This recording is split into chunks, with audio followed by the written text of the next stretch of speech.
നമസ്കാരം. എന്തൊക്കെ വ്യാജ പ്രചരണങ്ങളാണ് വഖഫുമായി ബന്ധപ്പെട്ടുകൊണ്ട് BJP നടത്തിക്കൊണ്ടിരിക്കുന്നത്. നമുക്ക് ഇന്നലെ കെ സുരേന്ദ്രൻ നടത്തിയ ഒരു പത്രസമ്മേളനത്തിലെ ചില ഭാഗങ്ങൾ, അതിൻ്റെ കള്ളത്തരങ്ങൾ ഒന്ന് പരിശോധിക്കാം. മുനമ്പത്ത് നിന്ന് തിരുവനന്തപുരം വരെ പ്രധാനമായിട്ടും ഈ വിഷയങ്ങൾ ബാധിക്കുന്ന പ്രദേശങ്ങളിലൂടെ വലിയ തോതിലുള്ള ഒരു ബഹുജന പോരാട്ടത്തിന് ഞങ്ങൾ തീരുമാനമെടുത്തിരിക്കുകയാണ്. ആയിക്കോട്ടെ, നിങ്ങളൊരു രഥയാത്ര തന്നെ നടത്തിക്കോളൂ. പണ്ട് അദ്വാനി നടത്തിയിരുന്നു, തിരുവനന്തപുരത്ത് നിന്ന് കാസർഗോട്ടേക്ക് നടത്തിക്കോളൂ. എന്നിട്ട് നിങ്ങൾ പറയൂ എവിടെയൊക്കെയാണ് വഖഫ് ഭൂമിയുള്ളത്. നിങ്ങൾ പറയൂ, നിങ്ങളെ കയ്യിലുള്ള തെളിവ് പുറത്തു വിടൂ, എവിടെയൊക്കെയാണ് വഖഫ് ഭൂമിയുള്ളത്. നിങ്ങൾക്ക് തലയിൽ ബുദ്ധിയുണ്ടെങ്കിൽ എന്താ വഖഫ് എന്ന് പറഞ്ഞാൽ? ഏതെങ്കിലും ഒരാളുടെ ഭൂമി കയ്യേറാൻ പറ്റുമോ? വഖഫ് എന്ന് പറഞ്ഞാൽ ഒരാൾ സ്വമേധയാ ഞാൻ വഖഫ് ചെയ്യുകയാണെങ്കിൽ എനിക്ക് സമ്പൂർണ്ണമായ ക്രയവിക്രയ അധികാരമുള്ള എൻ്റെ ഭൂമി മാത്രമേ വഖഫ് ചെയ്യാൻ പാടുള്ളൂ. ഇപ്പൊ ഈ കൽപ്പാത്തിയിലെ ജനങ്ങളും ഈ വഖഫിന്റെ അധിനിവേശത്തെ സംബന്ധിച്ചുള്ള ആശങ്കയാണ് എന്നോട് പങ്കുവെക്കുന്നത്. ഞാൻ കഴിഞ്ഞ ദിവസം നൂറണി ഗ്രാമത്തിൽ പോയപ്പോഴും അവിടെയൊക്കെ ഈ സ്ഥലം വാങ്ങി കൂട്ടിയിട്ടുള്ള ആൾക്കാർ ഇപ്പൊ അത് വഖഫായിട്ട് പ്രഖ്യാപിക്കുമോ എന്നുള്ള ഒരു ഭീഷണിയിലാണ്. ധോണിയിലും ഞാൻ കുറെ ആൾക്കാരെ കണ്ടു. കഴിഞ്ഞ ദിവസം ചേലക്കരയിൽ പോയപ്പോൾ അവിടുത്തെ ഒരു മുസ്ലിം ദേവാലയം തന്നെ പറഞ്ഞു അവരുടെ പള്ളി വഖഫ് ആയതുകൊണ്ട് അവർക്ക് സ്ഥലം ആവാത്തുള്ള സ്ഥലങ്ങളൊക്കെ പോകുന്നു. സുരേന്ദ്ര, കൽപ്പാത്തിയിലും നൂറണിയിലും ധോണിയിലും എവിടെയാണ് വഖഫ് ഭൂമിയുള്ളത്? നിങ്ങൾ പച്ചക്കള്ളം പറയല്ലേ. മതവിദ്വേഷമുണ്ടാക്കി 4 വോട്ടിന് വേണ്ടിയിട്ട് പരമ്പരാഗതമായി സൗഹാർദ്ദത്തോടു കൂടി ജീവിച്ചിരുന്ന ജനങ്ങൾക്കിടയിൽ ഭിന്നിപ്പുണ്ടാക്കുകയല്ലേ. എവിടെയാണ് ഈ കൽപ്പാത്തി? ഹിന്ദുക്കൾ വളരെ മതസൗഹാർദ്ദത്തോടു കൂടി ജീവിക്കുന്ന ഹിന്ദുക്കളുള്ള പ്രദേശമാണ് കൽപ്പാത്തി. ആ കൽപ്പാത്തിയിലും ധോണിയിലും നൂറണിയിലും നിങ്ങൾ വളരെ വ്യക്തമായിട്ട് പറയണം എവിടെയാണ് 1 ഇഞ്ച് വഖഫ് ഭൂമിയുണ്ട് അവിടെ. ഒരു മുസ്ലിം അല്ലേ അത് ക്ലെയിം ചെയ്യേണ്ടത് അവിടെ വഖഫ് ഭൂമിയുണ്ടെന്ന്? ഏതെങ്കിലും ഒരു മുസ്ലിം നാമധാരിയെങ്കിലും അവിടെ വഖഫ് ഭൂമിയുണ്ടെന്ന് ക്ലെയിം ചെയ്തിട്ടുണ്ടോ? നിങ്ങൾ എന്തിനാണ് ഇങ്ങനെ പച്ചക്കള്ളം പറയുന്നത്?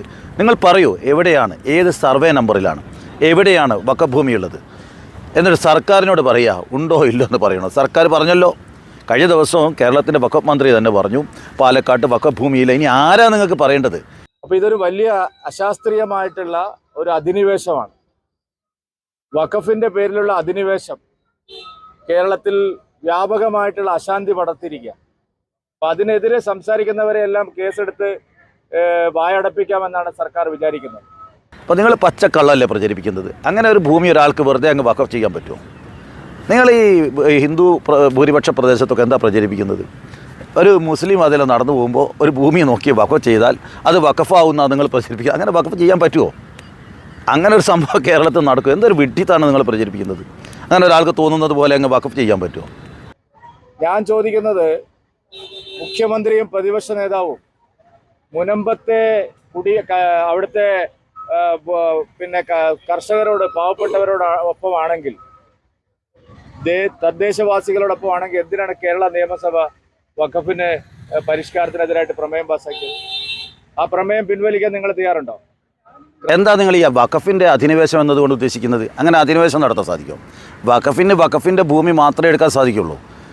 അത് ഏതെങ്കിലും ഒരു മതവിശ്വാസി, ഇപ്പോൾ ഹിന്ദു മതവിശ്വാസിക്ക് ദേവസ്വത്തിന് കൊടുക്കാനുള്ള സ്വാതന്ത്ര്യം പോലെ, ഒരു ക്രിസ്ത്യൻ മതവിശ്വാസിക്ക് ചർച്ചിന് കൊടുക്കാനുള്ള സ്വാതന്ത്ര്യം പോലെ, ഒരു ഇസ്ലാം മതവിശ്വാസിക്ക് അയാളുടെ പള്ളിക്കോ വിദ്യാഭ്യാസ സ്ഥാപനത്തിനോ അയാളുടെ ഭൂമി കൊടുക്കട്ടെ.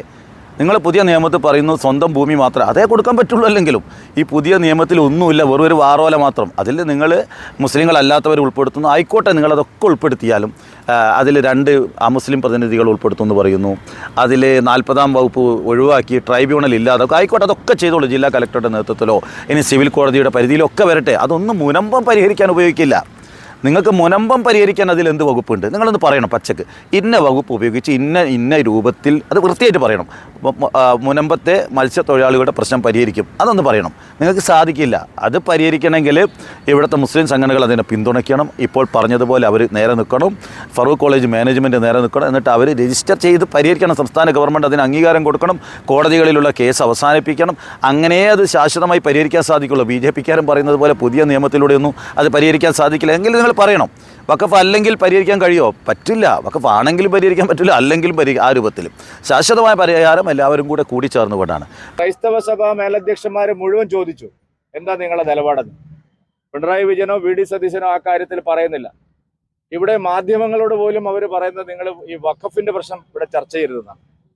ഞങ്ങളുടെ സ്ഥാനാർത്ഥി ഇന്ന് അവിടെ പോയിട്ടുണ്ട്. എനിക്ക് LDF UDF സ്ഥാനാർത്ഥികളോട് ചോദിക്കാനുള്ളത്, നിങ്ങൾ മുനമ്പത്തെ തീരദേശവാസികളോടൊപ്പം ആണെങ്കിൽ ഐക്യദാർഢ്യം പ്രഖ്യാപിക്കാൻ തയ്യാറുണ്ടോ? മുനമ്പത്തെ സമരപ്പന്തൽ ഒന്ന് സന്ദർശിക്കാൻ തയ്യാറുണ്ടോ? UDFന്റെയും LDFന്റെയും സ്ഥാനാർത്ഥികള് മുനമ്പത്തെ കുടിയിറക്ക് ഭീഷണി നേരിടുന്നവരുടെ കൂടെയാണെങ്കിൽ ആ മുനമ്പത്ത് പോയി ഞങ്ങൾ നിങ്ങളുടെ കൂടെയാണ് എന്ന് പറയാനുള്ള ആർജവം കാണിക്കോ? അതിനവർ തയ്യാറാവില്ല. കാരണം ഈ അധിനിവേശത്തോടൊപ്പമാണ് UDFും LDFും. പിന്നെ നിങ്ങൾ ചോദിക്കുന്നത് എന്താ മറ്റുള്ളവർ അവിടെ വരാത്തതെന്ന്. അത് BJPയും ചില ആളുകളുടെ അജണ്ടയ്ക്ക് അനുസരിച്ച് കൊണ്ട് നടത്തുന്ന സമരം കാണലല്ല കേരളത്തിലെ പൊതുസമൂഹത്തിൻ്റെ പരിപാടി. അവർ അവിടുത്തെ മത്സ്യത്തൊഴിലാളികളുടെ പ്രശ്നം പരിഹരിക്കലാണ്. അത് ശാശ്വതമായി പരിഹരിക്കും. കേരളത്തിലെ ഗവൺമെൻറ്, മുഖ്യമന്ത്രി പറയുന്നു ഞങ്ങൾ പരിഹരിക്കും. മുസ്ലിം സംഘടനകൾ പറയുന്നു ഞങ്ങൾ അതിന് അനുകൂലമാണ് പരിഹരിക്കാൻ. എല്ലാവരും പറയുന്നു പരിഹരിക്കും. BJPക്ക് മാത്രം അത് പരിഹരിക്കുന്നതിനെ എതിർക്കും. നിങ്ങളത് അനന്തമായി നീട്ടിക്കൊണ്ടുപോകാൻ ആഗ്രഹിക്കുന്ന ആളുകളാണ്. അതുകൊണ്ട് ആ വേലയൊന്നും വേണ്ട. അത് നേരത്തെ പറഞ്ഞതുപോലെ ആ കടലാസ് മടക്കി കീശയിൽ വെച്ചാൽ മതി. ഒരു പ്രദേശത്ത് മാത്രമല്ല, പല സ്ഥലങ്ങളിലും വഖഫിന്റെ ഭീഷണി നിലനിൽക്കുകയാണ്. അതിലൊരു പ്രധാനപ്പെട്ട സ്ഥലം ഈ കൽപ്പാത്തിയാണ്. അല്ല സർക്കാർ പറയട്ടെ, നിങ്ങള് കൊട പിടിക്കണ്ട. 28 സ്ഥലങ്ങൾ ഏതാ? ഞാൻ പിണറായി വിജയനോട് ചോദിക്കാൻ ആഗ്രഹിക്കുന്നു, മുഖ്യമന്ത്രിയോട്, ഈ വഖഫിന്റെ അധിനിവേശ ഭീഷണി നേരിടുന്ന സ്ഥലങ്ങൾ ഏതൊക്കെയാ? അല്ല പറ ഏതാ പറ. കേരളത്തിൽ സർക്കാർ തന്നെ പറയുന്നു 28 സ്ഥലങ്ങൾ വഖഫിന്റെ അധിനിവേശ ഭീഷണി ഉണ്ടെന്ന്. ഏതാ സ്ഥലം പറയട്ടെ? ഞങ്ങൾ കൽപ്പാത്തിക്കാരുടെ ആശങ്ക പരിഹരിച്ചു കൊടുക്കാം. എന്റെ ചോദ്യത്തിന് ഉത്തരം അവർ പറയണം. നിങ്ങൾ ഈ കൊട പിടിക്കാൻ വരണ്ട. സർക്കാർ കേരളത്തിൽ ഇപ്പോ പ്രശ്നമായി നിൽക്കുന്ന 28 സ്ഥലങ്ങൾ ഏതാണെന്ന് പറഞ്ഞാൽ ബാക്കിയുള്ള ആൾക്കാർക്ക് ഭീഷണി ഇല്ലല്ലോ. ഇപ്പൊ മുനമ്പത്തുകാരെ പോലെ ബാക്കി എല്ലാവരും ഭീഷണിയിലായതിന് ഞങ്ങൾ ഉത്തരവാദിയല്ല. സർക്കാർ പറയട്ടെ ഏതാണ് സ്ഥലങ്ങളെന്ന്.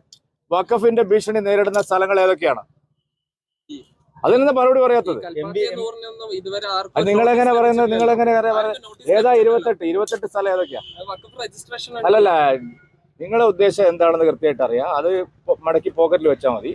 കൽപ്പാത്തിയിലും ഭീഷണിയുണ്ട്, നൂറണിയിലും ഭീഷണിയുണ്ട്, ധോണിയിലും ഭീഷണിയുണ്ട്. നിങ്ങൾ പറഞ്ഞല്ലോ മടക്കി പോക്കറ്റ്. അത് നിങ്ങളാ മടക്കി പോക്കറ്റിൽ വെക്കേണ്ടത്.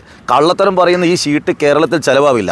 അത് താങ്കൾ സുരേന്ദ്ര നിങ്ങൾ തന്നെ മടക്കി കീശയിൽ വെച്ച് പോക്കറ്റിൽ വെച്ച് വീട്ടിൽ പോകാമെന്നല്ലാതെ പാലക്കാട്ടെയോ കേരളത്തിലെയോ ജനങ്ങൾ അത് വിശ്വസിക്കാൻ പോകുന്നില്ല. ഇമാതിരി കള്ളത്തരം എന്തിനാണ് നിങ്ങൾ പറയുന്നത്?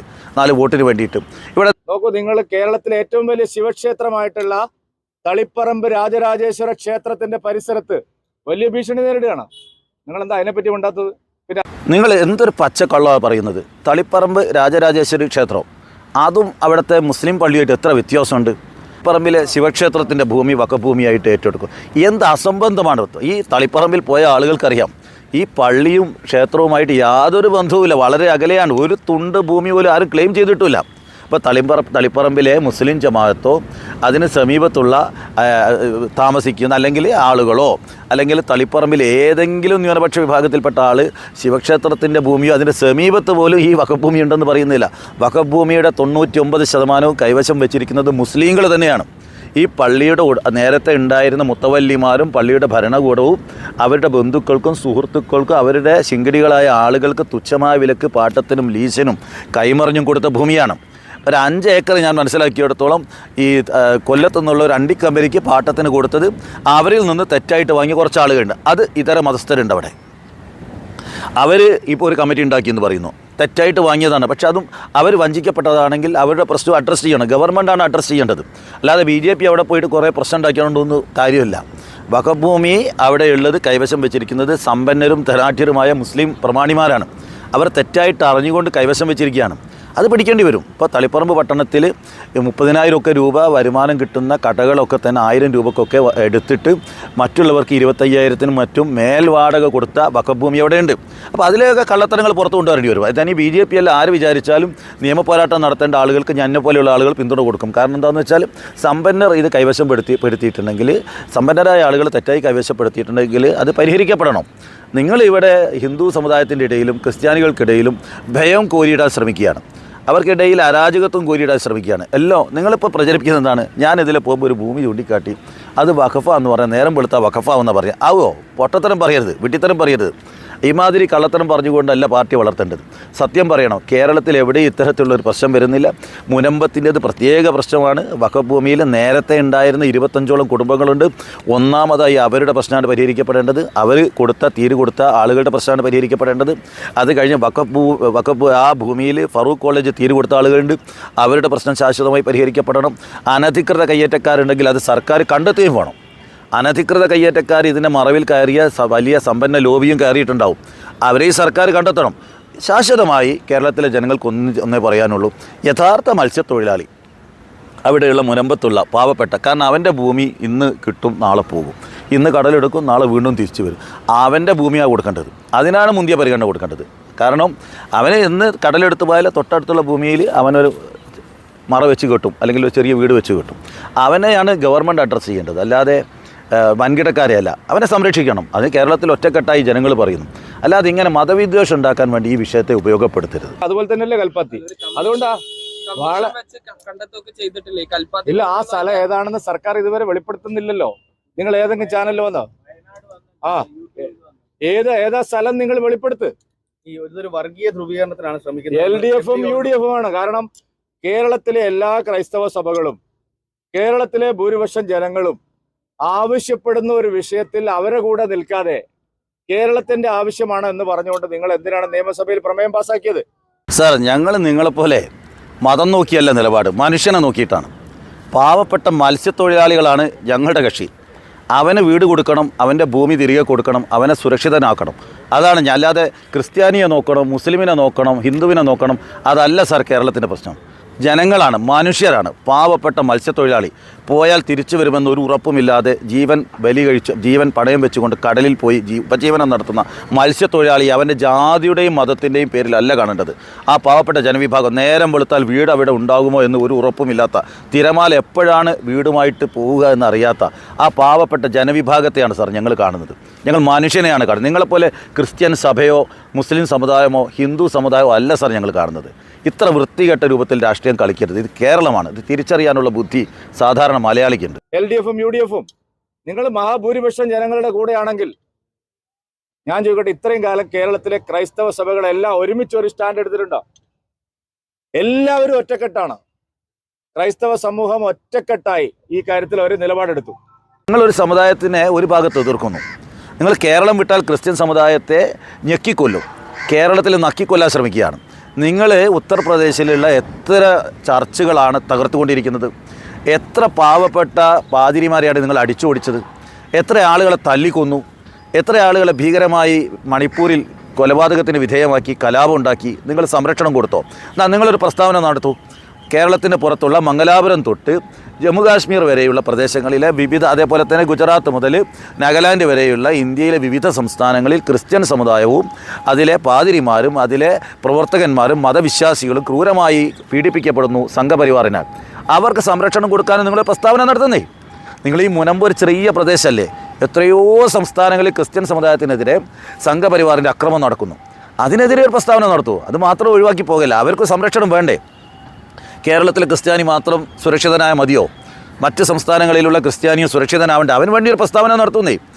അതുകൊണ്ട് ആ മാതിരി വേലയൊന്നും വേണ്ട സുരേന്ദ്ര. ഇതൊന്നും കേരളത്തിൽ നടപ്പാൻ പോകുന്ന കാര്യമല്ല. കള്ളത്തരം പറയരുത് കേട്ടോ. കുടുംബത്തെ ഭൂമി ഒഴിപ്പിക്കപ്പെടുമെന്ന് ഭീഷണിയുള്ള ആളുകളുടെ കൂടെയാണോ ഇല്ലയോ? നിങ്ങൾ മുനമ്പത്തെ ജനങ്ങളോട് ഇപ്പോൾ പറയുന്നത്, പുതിയ കേന്ദ്രത്തിൻ്റെ വഖഫ് നിയമം വന്നാൽ ഈ പ്രശ്നമൊക്കെ പരിഹരിക്കപ്പെടും.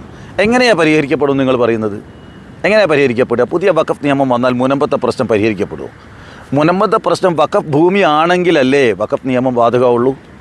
നിലവിൽ അത് വഖഫ് ഭൂമി അല്ല എന്നല്ലേ മുസ്ലിം സംഘടനകൾ പറയുന്നത്?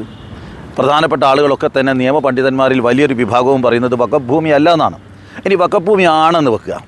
വഖഫ് ഭൂമിയാണെങ്കിൽ പുതിയ നിയമപ്രകാരം ആ ജനങ്ങളെ സഹായിക്കാൻ സാധിക്കുമോ?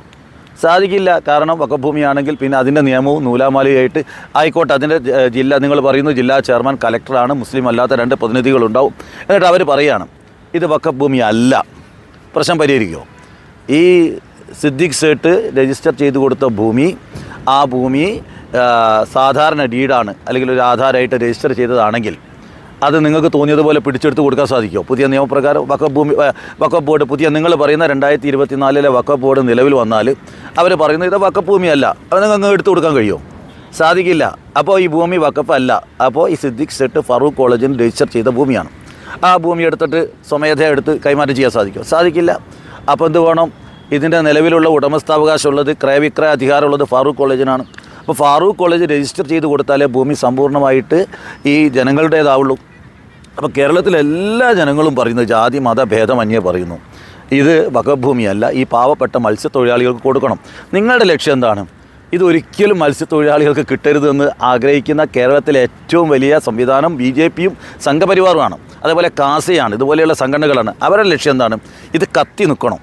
ഒരിക്കലും ഈ പ്രശ്നം പരിഹരിക്കരുത്. കേരളത്തിൽ ഹിന്ദു മുസ്ലിം വിദ്വേഷം, മുസ്ലിം ക്രിസ്ത്യൻ വിദ്വേഷം, അങ്ങനെ ഒരു പുതിയൊരു സംവിധാനം ഉണ്ടാക്കിയിട്ട് നിങ്ങളുടെ രാഷ്ട്രീയം നിലനിർത്താൻ വേണ്ടിയിട്ട് നിങ്ങളിത് പരിഹരിക്കാൻ അനുവദിക്കില്ല. നിങ്ങൾ പറയണം, പുതിയ നിയമം വന്നാൽ എങ്ങനെയാണ് നിങ്ങൾ പരിഹരിക്കുക? വഖഫ് അല്ല എന്ന് പറഞ്ഞാൽ നിങ്ങൾക്ക് ഈ ആളുകൾക്ക് കൊടുക്കാൻ കഴിയുമോ? അപ്പോഴും കഴിയില്ല. ഫറൂഖ് കോളേജാണ് അപ്പോൾ ഇതിൻ്റെ അധികാരി. അപ്പോൾ ആര് വേണം? കേന്ദ്ര ഗവൺമെൻറ്റിന് ഇത് പിടിച്ചെടുത്തിട്ട് കൊടുക്കാൻ സാധിക്കും? അതും സാധിക്കില്ല.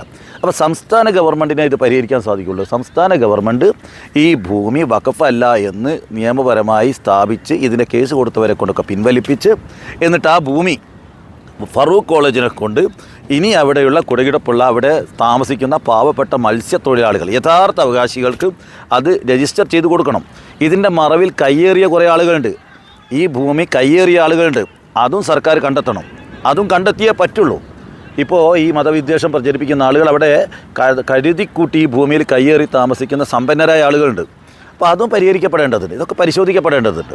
അവിടുത്തെ യഥാർത്ഥ മത്സ്യത്തൊഴിലാളികളായ ആളുകൾക്ക് മുഴുവൻ എത്രയും വേഗം ഭൂമി ഫറൂഖ് കോളേജിനെ കൊണ്ട് അവശേഷിക്കുന്ന ആളുകൾക്ക് രജിസ്റ്റർ ചെയ്യിച്ച് അതിന് അംഗീകാരം കൊടുത്തുകൊണ്ട് മാത്രമേ പരിഹരിക്കാൻ സാധിക്കുള്ളൂ. അല്ലെങ്കിൽ നിങ്ങൾ പറയണം പുതിയ നിയമപ്രകാരം നിങ്ങൾ എങ്ങനെയാണ് കൊടുക്കുക. അപ്പോൾ നിങ്ങൾ സാധിക്കില്ല. പാവപ്പെട്ട മുനമ്പത്തെ മത്സ്യത്തൊഴിലാളികളോടും സമരം ചെയ്യുന്ന സാധാരണക്കാരോടും സത്യസന്ധരായ ആളുകളോട് അഭ്യർത്ഥിക്കാനുള്ളത് ഈ ചതിക്കുഴിയിൽ വീഴരുത്.